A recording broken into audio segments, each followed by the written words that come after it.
Bienvenidos a las píldoras educativas de la Facultad de Derecho de la Universidad Nacional de Rosario. Mi nombre es Jorge Alberto Ripani y esta es la comisión número 4 en la materia Historia Constitucional Argentina. Hoy vamos a ver el Protocolo de Palermo, el Acuerdo de San Nicolás y la desmembración de Buenos Aires. Previamente tendríamos que decir unas palabras preliminares que quiere decir, bueno, cómo vamos llegando a cada uno de estos instrumentos, porque en realidad, como casi siempre en la historia, los instrumentos jurídicos van acompañando una serie de episodios o de procesos históricos que se producen ínterin, ocurren estos hechos jurídicos. Bueno, con el final de la Segunda Guerra con el Brasil, es la batalla de Caseros. El ejército brasileño se toma unos días, el día 20 de febrero, en el aniversario de su derrota en Tacuarembó, a manos de la Argentina, van a ingresar a Buenos Aires. Las crónicas marcan que son silbados en Buenos Aires, pero eso es otra historia, lo vimos en la píldora anterior. Bueno, desfila el ejército aliado por Buenos Aires, y como, Rosas sabemos que se exilia en Inglaterra. Y bueno, ¿y cómo va a seguir la cuestión en materia jurídica, en materia política? Bueno, aparece la figura de López y Planes. López y Planes va a ser nombrado directamente por Urquiza, que es el gobernador de Entre Ríos y a su vez es el jefe militar del ejército aliado. Lo nombra como gobernador provisorio de Buenos Aires. López y Planes era federal. Se hace un mix porque se nombra como ministro de gobierno a Valentín Alsina, que era unitario. Y se produce ya el primer hecho de conflicto entre federales y unitarios, entre urquicistas y unitarios porteños, mejor dicho, que va a ser la polémica por el cintillo Punzó. El ministro de gobierno, Valentín Alsina, va a proclamar una normativa que prohíbe el uso del cintillo Punzó, símbolo del federalismo rosista. Urquiza reacciona porque entiende que él también había utilizado el cintillo Punzó, ¿no es cierto?, en toda su provincia, y entiende que su lema era ni vencedores ni vencidos. Entonces va a hacer una reacción, se produce una polémica que ya empieza a desunir a los recientes aliados que habían triunfado en Caseros. Ínterin todo esto, recordemos que los gobernadores provinciales, producido el pronunciamiento de Urquiza, habían enviado comunicaciones de repudio con epítetos, ¿no es cierto?, lo insultaban al gobernador de Entre Ríos. Urquiza va a enviar a Bernardo Irigoyen, ex colaborador rosista, para parlamentar con los gobernadores, un poco para intentar tranquilizar, tratar de que vengan a su redil, intentar decir que él va a hacer un federalismo sin Rosas y pedirle el apoyo frente a esto que se le estaba levantando con los unitarios porteños, y también pedirle el apoyo para ver si se podía dictar una constitución, que eso era el segundo decreto de Urquiza en el pronunciamiento. Y se produce, cuando Irigoyen parte, ínterin, en todo este tiempo, un conflicto en la banda oriental, o ahora en el Uruguay, ¿no es cierto?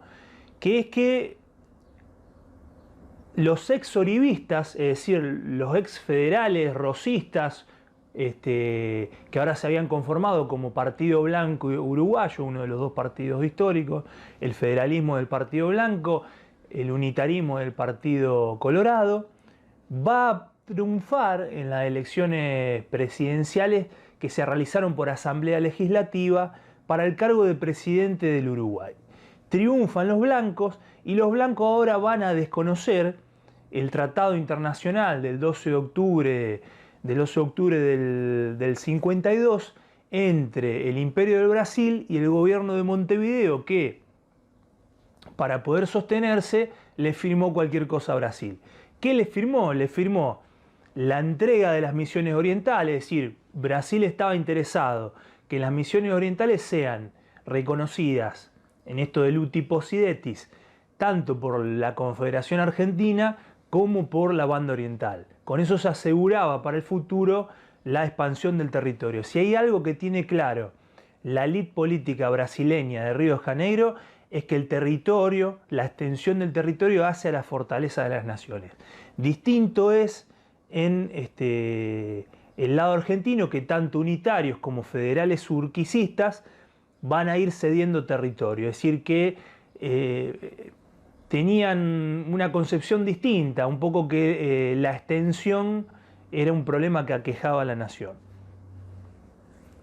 Entonces, claro, Urquiza se ve ante este pedido, ¿no? esta presión del imperio brasileño, ¿no? De sus aliados, que ahora luego de su victoria en la Segunda Guerra con el Brasil y la Confederación Argentina, a partir de Caseros se transforman en la potencia hegemónica. Van a presionar a Urquiza para que él logre que los federales orientales reconozcan lo que había suscrito el gobierno de Montevideo, que era de otro carácter político, ¿no es cierto? Recordemos, era del Partido Colorado. Pero ¿qué pasa? Urquiza se da cuenta de que carece del encargo de las relaciones exteriores. ¿Por qué? Porque el encargado de las relaciones exteriores era una magistratura anexa al gobernador de Buenos Aires. El gobernador de Buenos Aires ahora era Vicente López y Planes, de carácter provisorio. Entonces Urquiza va a buscar imponer el protocolo de Palermo. Ahí emerge el protocolo de Palermo, abril de 1852, que está suscrito por la provincia de Corrientes, la provincia de Buenos Aires, gobernada por Vicente López y Planes, Santa Fe y su propia provincia, Entre Ríos. ¿Qué hace? Bueno, se priva del encargo de las relaciones exteriores al gobernador de Buenos Aires. Este encargo de las relaciones exteriores ahora va a ser otorgado a Justo José de Urquiza y se restaura la comisión representativa, que era un instrumento que estaba en el Pacto Federal de 1831, que se había disuelto porque el propio pacto decía que una vez apaciguada la Confederación, es decir, derrotada la Liga Federal del General Paz, se debía disolver la comisión representativa. Ahora se restaura o se reflota también, podría ser la palabra. Esta comisión iba a funcionar en Santa Fe, cuestión que también se restaura, y era encargada de convocar a un Congreso Constituyente de carácter federal, es decir, se reitera lo que estaba en el Pacto de 1831, aunque esto, como vamos a ver, se termina incumpliendo, porque no va a ser la comisión representativa la que convoque al Congreso Constituyente de Santa Fe para dictar constitución en 1853, sino que lo van a hacer los propios gobernadores. Entonces Urquiza se hace cargo del encargo de las relaciones exteriores, valga la redundancia. ¿Y cuál va a ser la actuación jurídica de Urquiza? Bueno, Urquiza, como encargado de las relaciones exteriores, primero va a intervenir para que Uruguay reconozca lo suscrito por los unitarios uruguayos. Esto ocurre efectivamente, es decir, el Partido Blanco se ve en inferioridad de condiciones militares y va a tener que conceder la banda oriental, o sea, el norte de la banda oriental y las Misiones orientales, es decir, dos territorios que va a incorporar el Imperio de Brasil. Uno, cuando se pregunta por qué Brasil es tan grande, bueno, es por esta concepción de expansión territorial que, al igual que los Estados Unidos de Norteamérica, la élite dirigencial de Río de Janeiro comprende que hace al poder de una nación. Es decir, mientras el virreinato del Río de la Plata se va achicando, los Estados Unidos de Norteamérica se van expandiendo de costa a costa en el mismo momento histórico, y también el Imperio del Brasil, que llega a las Misiones orientales y al norte de la banda oriental. También este encargo de las relaciones exteriores va a reconocer la independencia del Paraguay, es decir, la provincia paraguaya se desmembra definitivamente del virreinato del Río de la Plata. También, luego del Acuerdo de San Nicolás, que ahora lo vamos a ver, que cambia de nombre, ahora el encargado de las relaciones exteriores se va a llamar director provisorio de la Confederación Argentina, pero es lo mismo, va a decidir luego del Acuerdo de San Nicolás la libre navegación de los ríos interiores de la Confederación para Francia. El encargado de negociar esto fue Saint George. Y para Inglaterra, el encargado de negociar esto para Inglaterra fue Charles Hotham, que había sido el almirante invasor británico en la Guerra del Paraná, que se había resuelto en el año 1849, es decir, hace muy pocos años. También en este encargo, como hombre fundamental de la Confederación, va a decidir incumplir el Protocolo de Palermo, incumplir la Convención de Santa Fe, y ahora va a decidir que la convocatoria al Congreso Constituyente la tengan que hacer los gobernadores. De ahí que se convoca a los gobernadores de las 12 provincias, van a realizar en mayo de 1852 el Acuerdo de San Nicolás. Este Acuerdo de San Nicolás es uno de los pactos preexistentes a los que alude sin duda la Constitución de 1853. Otros están en dudas, pero la mayoría de la doctrina, o unánimemente la doctrina, dice que que forma parte de los pactos preexistentes. Va a estar, digamos, conformado por 12 provincias. Hay 10 que firman, 12 provincias que van a adherir, 2 más, perdón, que van a adherir posteriormente, conforman en total 12, y todas y cada una de las legislaturas provinciales van a ratificar lo suscrito por sus gobernadores con respecto a este Acuerdo de San Nicolás, excepto una, Buenos Aires, que ahora lo vamos a ver. Pero este acuerdo básicamente invoca la protección de Dios, fuente de toda razón y justicia. Este es un elemento hispánico que se mete con el federalismo en este Acuerdo de San Nicolás y luego en la Constitución de 1853, porque en general los unitarios porteños renegaban del catolicismo. Y en el artículo número 1 reconocen al Pacto Federal, algo que Urquiza después también lo reconoce en sus cartas, como la ley fundamental de la nación. Es decir, que rige el Acuerdo de San Nicolás y también rige el Pacto Federal de 1831 como ley fundamental de la nación. El artículo número 2 reitera que esto se va a organizar mediante un sistema federal. El artículo número 3 abole las aduanas de interiores. Esto quiere decir que todavía entre las provincias había aduanas interiores de provincia a provincia para pasar mercaderías. Y el artículo 4 establece la convocatoria a un Congreso Constituyente con diputados. Estos diputados van a ser electos por las provincias de acuerdo a la propia ley electoral de cada provincia, es decir, no se meten en eso, que va a ser algo que se reservan las provincias. El artículo 5 dice que van a ser 2 diputados por provincia. ¿Por qué? Porque dice que son iguales en derechos cada provincia, sin importar su potencia numérica. Esto va a ser algo que a Buenos Aires naturalmente no le gusta. También este artículo prohíbe las instrucciones, es decir, que estos diputados no podían ir con instrucciones especiales al Congreso, sino que debían estar abiertos a ser convencidos, ¿no? A convencer y a ser convencidos en el marco del Congreso Constituyente. El artículo 11 establece que el lugar de la convención va a ser Santa Fe, pero esto va a ser algo provisorio hasta tanto se dicte el reglamento interno, ¿no? Los congresos constituyentes, una vez que se reúnen, dictan un reglamento de funcionamiento interno, pero bueno, una vez que es dictado, como vamos a ver en la próxima píldora, se quedan en Santa Fe. También el artículo 19 establece que establece el 19, ¿no es cierto?, que en tanto no haya constitución, en tanto no se dicte la constitución y de manera provisoria, van a poder sancionar para lo que sea necesario leyes de carácter interino, ¿no? Para lo que dure el tiempo hasta que haya una constitución, hasta que se reúna un poder legislativo, etc.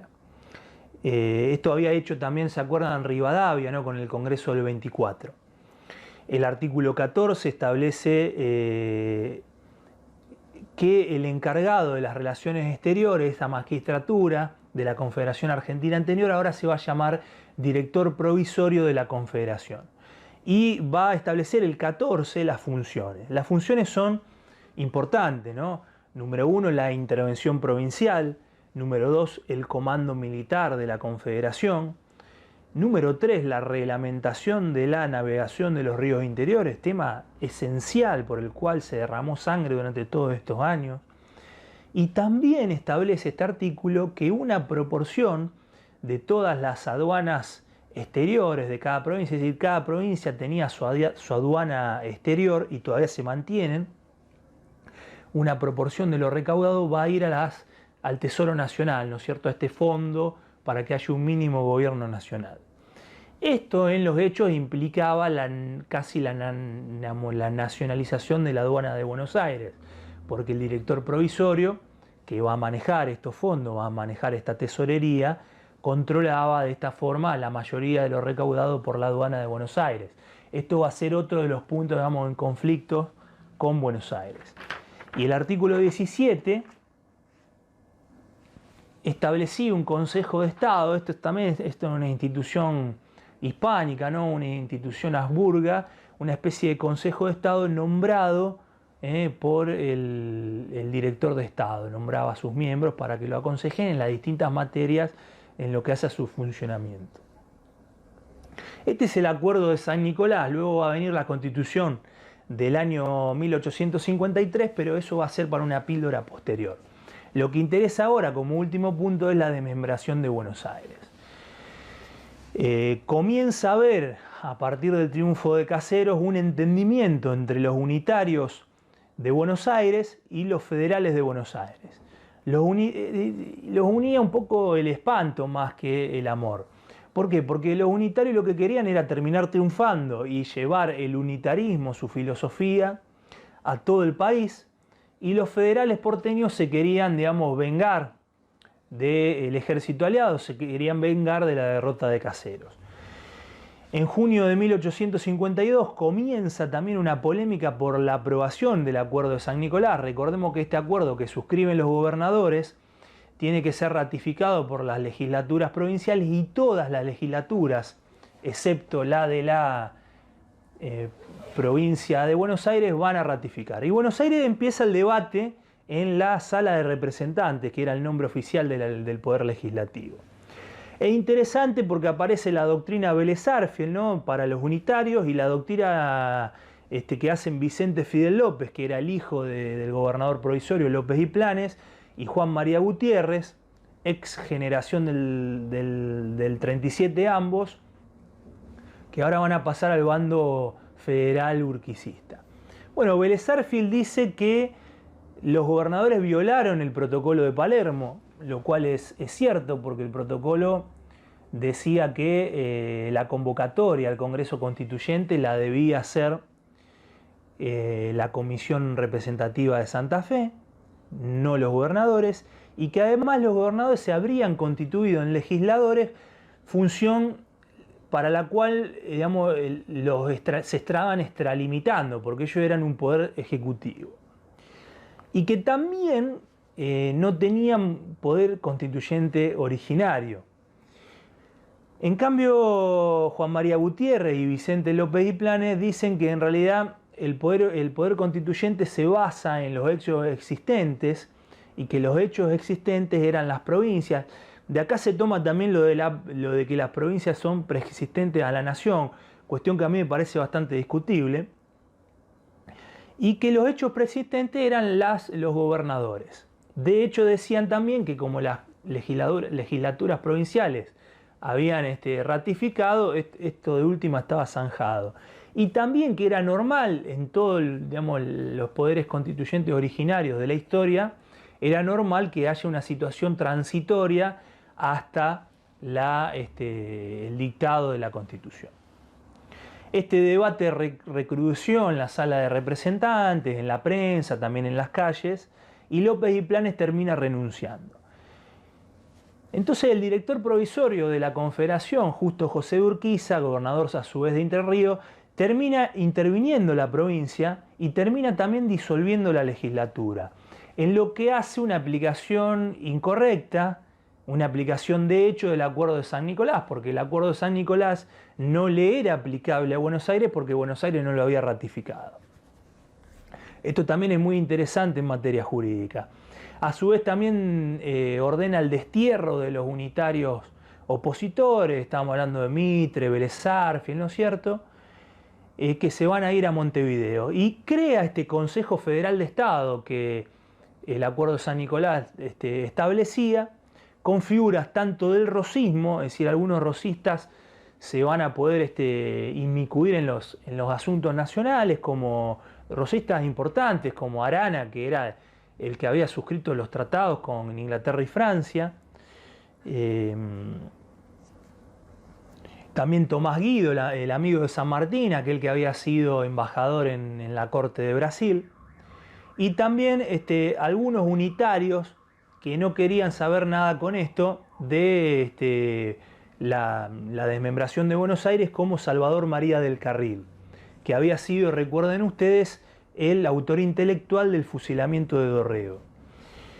Ahora bien, bueno, esta situación, digamos, Urquiza gobierna ahora en Buenos Aires, interviniendo militarmente, pero ni bien Urquiza se va a inaugurar, ¿se acuerdan que él se había reservado la facultad de la apertura de las sesiones del Congreso de Santa Fe?